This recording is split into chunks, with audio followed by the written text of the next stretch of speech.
Bây giờ con vàng cũng ở với mình rồi, nên mình đến rừng tìm ít cây về làm cái chuồng cho nó ở thế này thì hay quá. Ta đi làm chuồng cho mày nhá.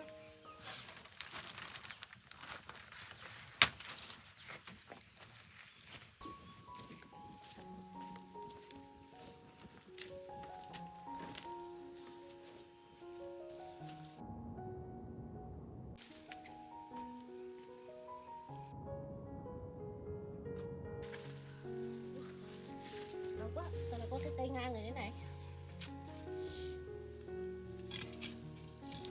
May không sao.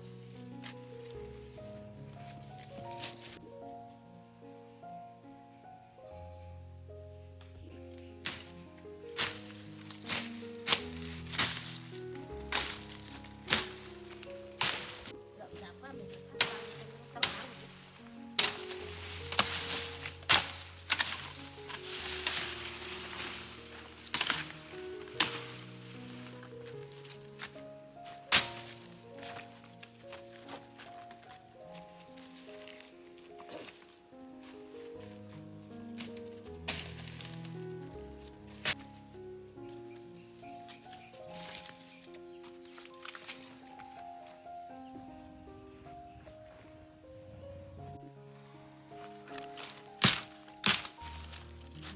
Cuối cùng cũng đến nơi rồi, mình chặt cái cây về làm chuồng cho con vàng đó.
Lần này cũng làm đủ cái chuồng cho con vàng rồi, thấy mình làm cái bếp đó.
chỗ để làm chuồng cho con vàng á.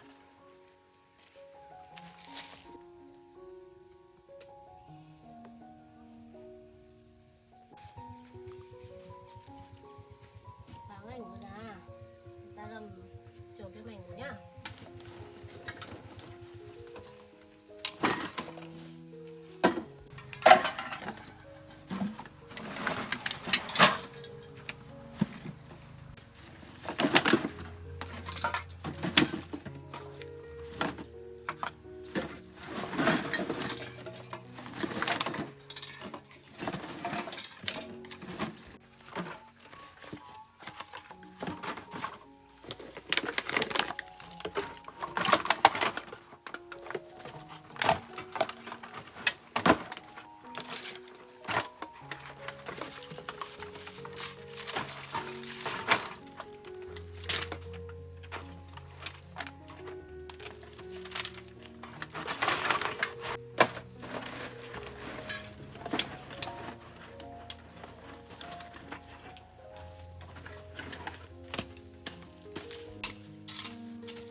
Sang cái này đó, sau mình đi chặt nốt cái cây về đan cái cây đó.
Nhá, để làm nhà cho vàng nhá. Ngồi đây nhá, ngoan nhá.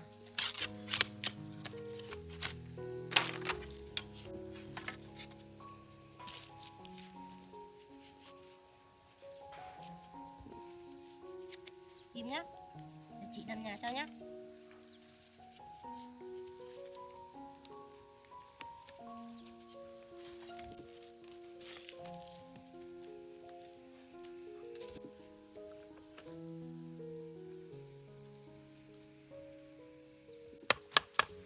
Ơi đâu rồi, về đây.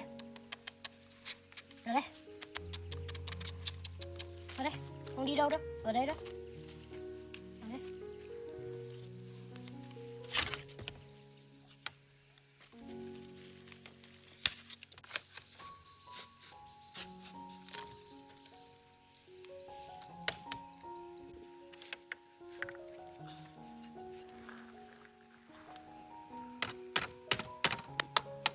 Thằng ơi vào đây. Thằng ơi, đi đâu vào đây? Không đi đâu, ở đây đấy. Không đi đâu.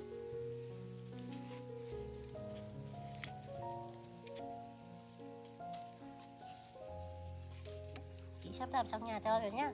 Đi đi. Ra đây.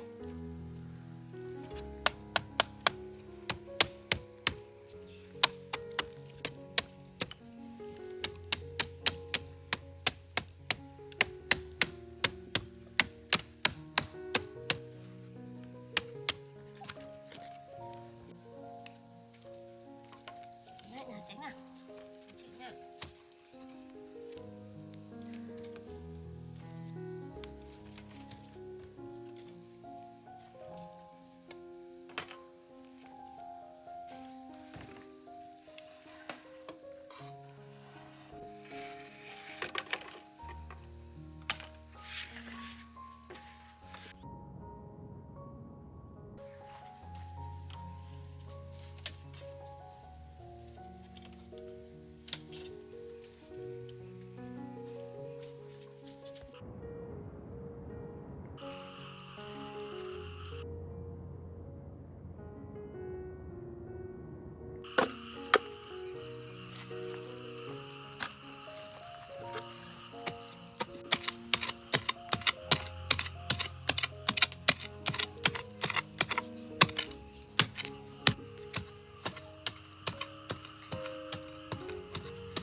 ơi đi đâu rồi? Ra đây đi.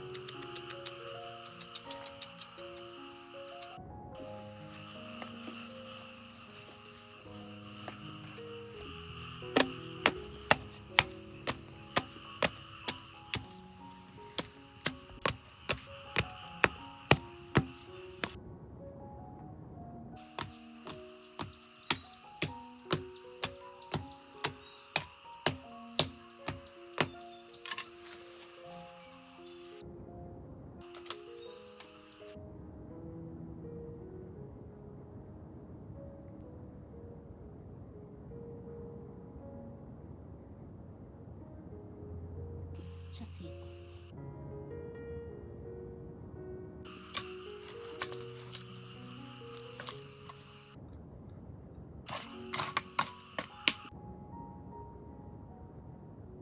Cho con vàng rồi nha. Vàng sẽ có nhà mới rồi nha.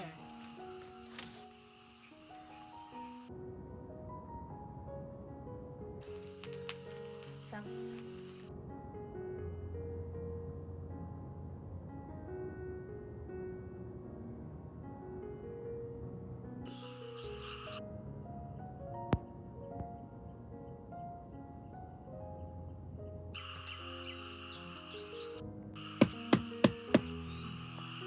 Con xong nhà cho con vàng rồi.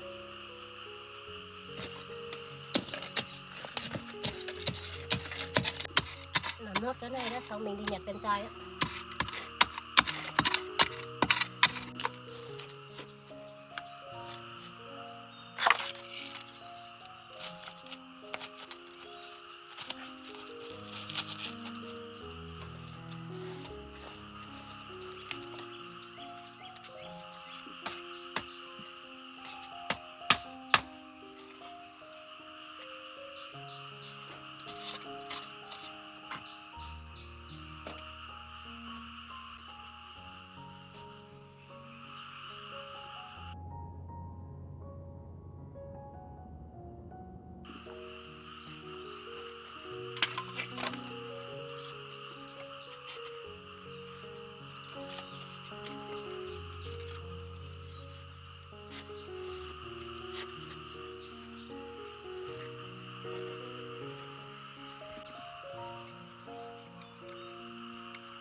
Xong nhà cho con vàng nha, vàng nha. Chị vàng ở đây nha. Cho con vàng ở đó. Vàng ơi, và có nhà mới rồi nha. Đây, chị đi vào nhà mới nha. Đây, đây, vào nhà mới nha.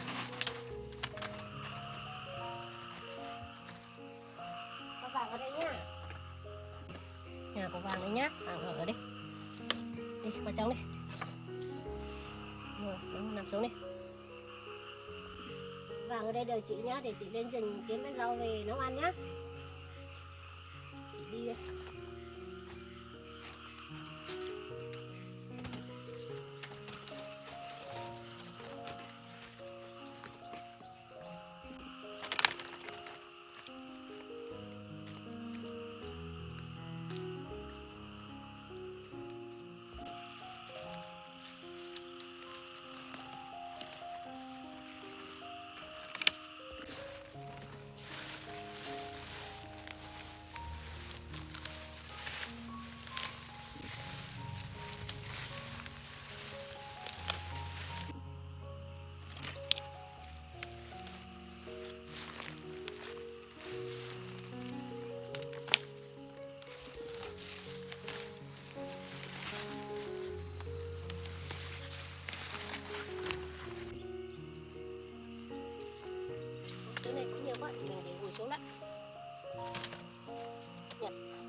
Hôm nay mình làm nhiều việc quá, bây giờ tạm lấy rau về nấu ăn đấy.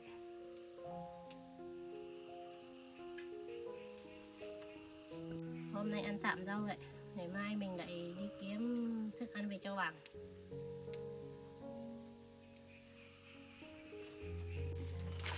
Vàng ơi, Vàng đói chưa? Chị nấu đây nhá.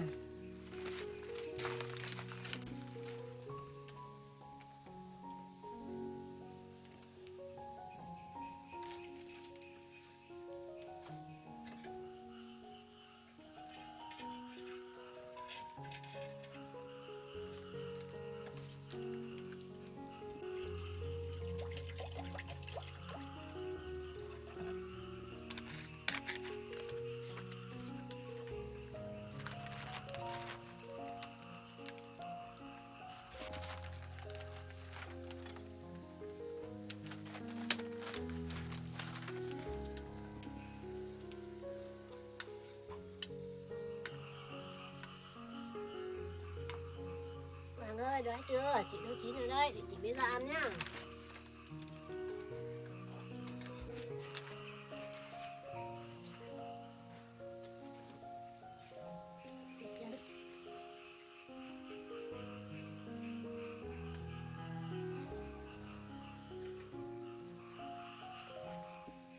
Đi vào để ăn với Vàng à?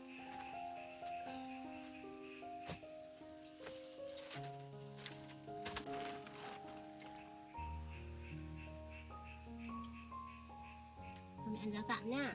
Đến đi.